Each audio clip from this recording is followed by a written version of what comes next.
Nakita nyo yung lalim na yan? Pinaghirapan ko yan. Yan ang resibo ng kulang sa tulog.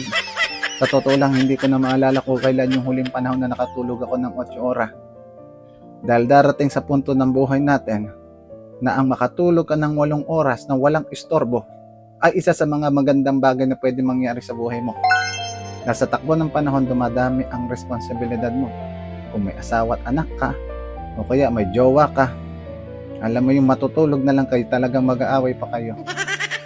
Mga gawain sa buhay mo, luto, linis, laba, grocery, o kaya mag-alaga ka pa ng aso, palakarin mo pa yan. Alam mo, ipapunta ka pa lang sa kwarto mo, uhaw na uhaw ka ng matulog. Minsan pagkakait mo pa sa sarili mo, talang kalaban mo yung self mo. Alam mo, yung matutulog ka na lang talaga. Talaga tong sarili mo, nag-scroll pa. Ngayon pagising mo, pagod ka. Galit ka sa mundo pag narinig mo yung alarm clock mo. Diba? Ang sarap bumalik sa pagkabata. Kain, takwatsa, tulog, walang nagbabawal sa'yo. Yun lang. Wala kang kwarta.